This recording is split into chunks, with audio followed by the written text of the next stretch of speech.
కి film industry తరఫున ధన్యవాదాలు. ఎందుకంటే ఫిలిం ఇండస్ట్రీకి ఇది పైరసీ అనేది ఎన్నో రకాలుగా వస్తూనే ఉంది.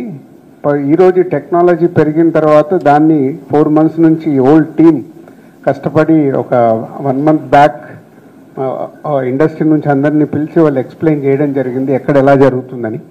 సో ఆ రోజే మాకు అర్థమైంది ఇండస్ట్రీకి. సో దీనిపైన మేము ఇంకా ఇండస్ట్రీ తరఫున చాలా జాగ్రత్తలు తీసుకోవాల్సి ఉంది.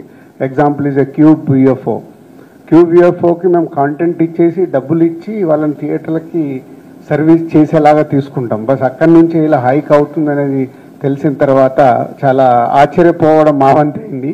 సో టెక్నాలజీ పెరుగుతున్న కొద్దీ మనం ఎంత జాగ్రత్త పడతామో అలా దానిపైన చెయ్యాలనుకునే. ఇందాక ఒక అబ్బాయి గురించి చెప్పారు, 21 years ఏదో టైంపాస్ కన్నా స్టార్ట్ చేసి ఎగ్జైట్మెంట్లో ఆ కిక్ కోసం సినిమా చూడాలని ప్రయత్నం చేసి ఆయన ద్వారా మనీ వెనకాల మళ్ళీ ఒక ఇల్లీగల్ ఇప్పుడు గేమింగ్ కావచ్చు ఏదైనా కావచ్చు అది మన సొసైటీకి డెఫినెట్గా ఇది ఇంపాక్ట్ పడేటి ఇవన్నీ.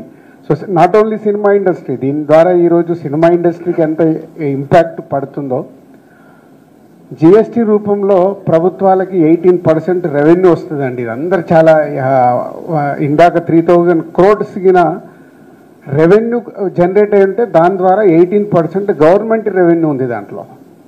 మనందరికీ తెలిసి ఈరోజు జిఎస్టీ సినిమా పైన 18 rupees ప్రతి 100 rupeesకి 18 rupees రెవెన్యూ ఉంది.